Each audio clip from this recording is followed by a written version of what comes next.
خاوتي خواتاتي اهلا وسهلا مرحبا بكم يا جماعة الخير ومساء الخير عليكم زول فلاون. J'espère que vous allez bien, j'espère que vous vous portez bien.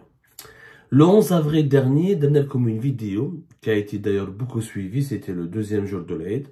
Pays de gazouz et de qalbelouz, comment l'Algérie a détruit son secteur industriel privé. C'est une émission que vous avez été nombreuses et nombreux à suivre, pour votre fidélité. Ou à dire que l'émission elle portait sur un témoignage. Il y a quelqu'un, un citoyen algérien, il est parti dans une zone industrielle à la fin du mois du Ramadan. Il a diffusé sur TikTok une vidéo extrêmement significative, elle est vraiment intéressante et importante. Il est parti dans une zone industrielle festive, où il a filmé l'état de la zone industrielle, où il a fait un commentaire, la vidéo, pendant, il a circulé en voiture, il a fait le tour de la zone industrielle de Sétif, il a dit, écoutez, regardez, c'est une zone industrielle totalement morte, il n'y a que des dépôts pour la vente de gazouz et les produits alimentaires de Ramadan. Il n'y a ni industrie, ni matières premières pour les usines, ni un montage, ni des activités d'assemblage, ni une activité industrielle, ni production, ni... Il a comparé avec le passé. Dans cette vidéo, il a comparé avec le passé récent de l'Algérie.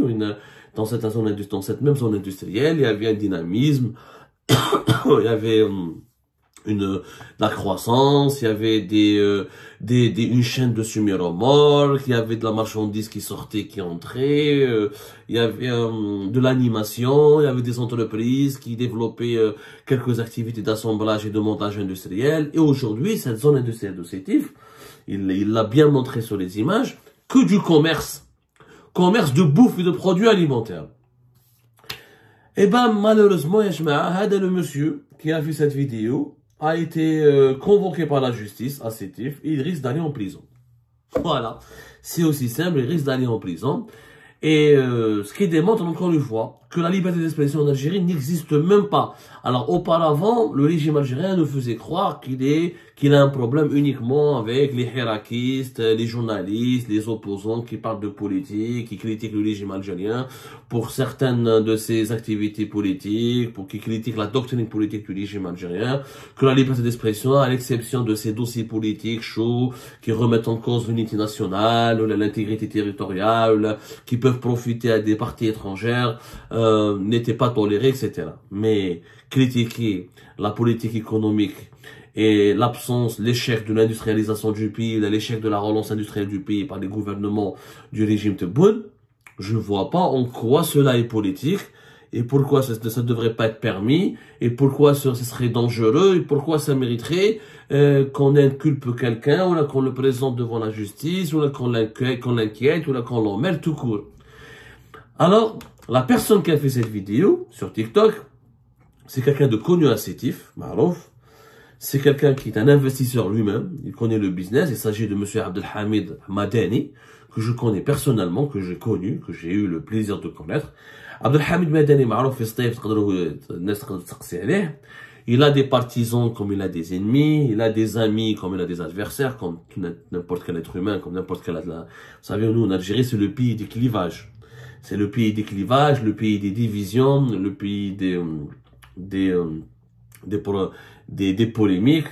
Personne ne fait l'unanimité. C'est lui qui a fait cette vidéo. Il est connu à Sétif parce qu'il avait déjà investi dans un hôtel qui est très connu, une affaire qui a défrayé la chronique en 2018. C'est l'affaire de l'hôtel Hidab, qui a été privatisé, etc. Et c'était lui l'investisseur qui l'a racheté en 2006. Ça n'a pas marché, il a eu de gros problèmes avec l'État. Bon, avant de vous parler de lui, de son parcours, j'aimerais partager avec vous quelques minutes de sa vidéo, parce qu'il a fait une vidéo sur les réseaux sociaux où il raconte comment la police est venue le voir et lui ont demandé de se présenter devant la justice bientôt. Peut-être apparemment, il n'a pas donné de date, mais je crois d'après mes informations, à partir de dimanche, il risque d'être jugé en comparution immédiate. Il pourrait même risquer le mandat de dépôt et un placement en détention. Alors au début, des rumeurs ont circulé à Sétif. Ils ont annoncé que ce monsieur a pris la fuite, qu'il est parti, qu'il a fui le pays via la Tunisie pour rejoindre l'Europe.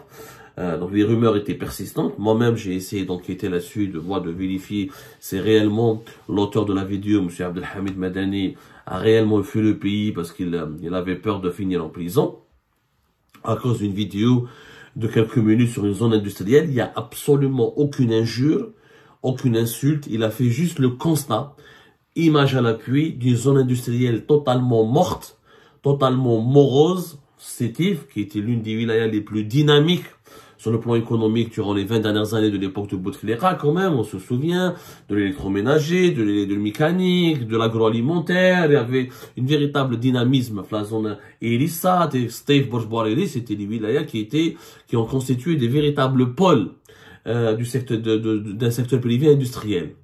Malheureusement, aujourd'hui, les images de M. Abdelhamid Madani étaient éloquentes. Une zone industrielle réduite, encore une fois, vendre que du gazouz et la matière première, les aliments, les ingrédients du qalbellouz.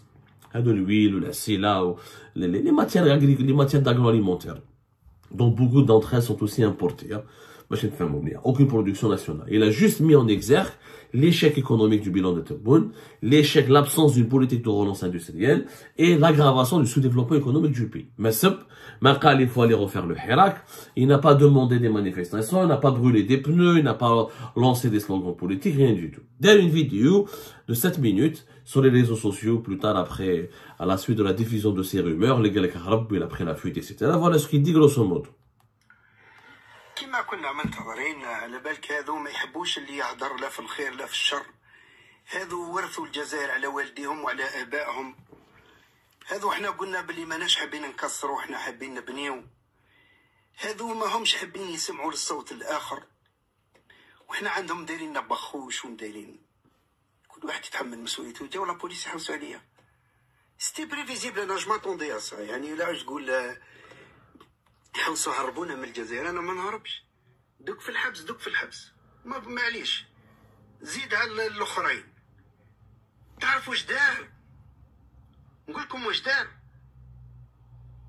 هزلوا مناد بنو بعد ما خرج من الحبس. مناد هزلوا بنو، كي سقس عليه هزيتوه قال جاتنا ورقه، جاتنا بريه من غير عنوان، جات لاتر انونيم. قال لهم سير كيل باز كومون فو بوفي. على بالك الشرطه ولا الدار كيبنيو بزاف على لي لاتر انونيم دي فوا وصلوا للنتيجه.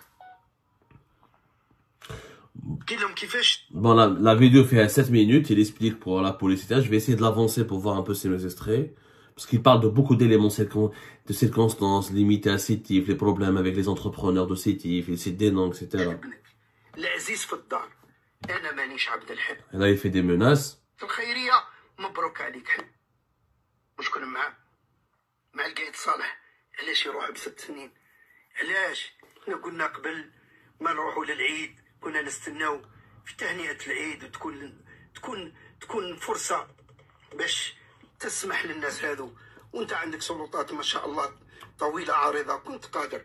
البارح قال لهم نسمع فيه، قال لهم سكروا علينا هذا الكوري، شوفوا واش راه يقول. واش قلت انا؟ واش قلت؟ قلت فرنسا عندها 64 مليون نسمة، عندها 64 مليون، عندها 150 بوليسي بين بوليسي وجدرمي. وقلت احنا عندنا 44 مليون نسمة، عندنا 250 ألف بوليسي، 170 ألف جدرمي. وش فيها هذه إحصائيات موجودة على كل المنصات وكل. وش قلت أنا؟ كاسكو جيدي قلت نروحوا الإصلاحات. أنا مانيش نهضر على دركا كي يطيح سعر البترول تفكرني يا سي تبون، كي يطيح سعر البترول وما تلقاوش باش تسلكوا الخدامه، وبالاخص هذا لو كور كونستيتوي، راك تعرف واش راك تهضر. وهاو حقك. لو كان جيت نتايا دو فورماسيون ميليتير، خارج من العسكر، خارج من الكازارنه، وتتعامل مع الشعب بالطريقه هذه، والله غير نفهمها. انت جاي من اداره، جاي من الاداره المسالمه. واش صرالك؟ كيسكي سباز نسا سيتاج لا تحمد ربي تقول انا لي كرون نون حمروش بن بيتور مقداد سيفي بن فليس إنهم با بيو ابوتير، ما قدروش يكونوا رؤساء جمهورية الجزائر العظمى. انت راك جيت دخلت رئيس جمهورية الجزائر، مبروك، نحمد ربي، نقول له كثر خيرك يا ربي. نتعامل مع الشعب هذا برفق. واحد عنده مشاكل 3 سنين والله ما دخل دوره. قبل هذا خرجوني من الاوتيل الهضا، بداو لنا 100 مليار، نفوني من الجزائر تقريبا 12 سنه، سيزاو لي رزقي. وين هالمنظومه هذه اللي نروحوا ليها نطلبوا نشكو لها. ما كاينش المنظومه هذه، ان اكزيست با. جماعتون دي يجيو بروك عليكم. هاي الديكتاتوريه. شاوسيسكو ما دارش هكذا، بقات لا للعهده الثانيه والله تذبحونا. لا يوجد انجاز واحد في العهده الاولى. قلنا المرحله تاع تبون الاولى نجوزوها مرحله انتقاليه، خليه يخدم ربي سهل. ما كان حتى انجاز. هذه الجزائر 44 مليون، روحوا نغامروا. هاو ما يبان، هاو البحر، هاو السماء. tout ce que j'ai fait comme proposition concernant.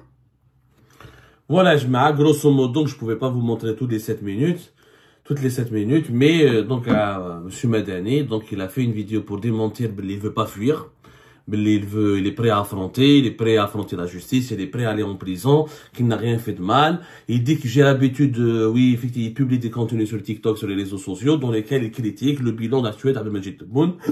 Il dit clairement, je suis contre le deuxième mandat. Je ne veux pas de ce deuxième mandat. On est nombreux à ne pas vouloir de ce deuxième mandat. Et bien, il n'a rien fait de mal. Quand il critique, ou il donne des statistiques, ou les roh, il dit dans une vidéo, il chauffe, qui m'a dit à la zone industrielle, la zone industrielle, c'est l'immobilisme total. Notre pays demeure encore sous-développé. On a les promesses de relance de M. Tebboune. Voilà. هاي الحكايه. دونك مسيو مدني هذا عبد الحميد n'a pas fui. Bon, عبد الحميد مدني واش يكون؟ C'était un ancien joueur de football. لعب في سطيف ولعب في الجيري في سيربي. Ensuite, il est parti à l'étranger, il a fait des affaires en Turquie. Il a eu des problèmes. En Algérie. Il dit que j'étais exilé pendant 12 ans. Effectivement, il était en Turquie.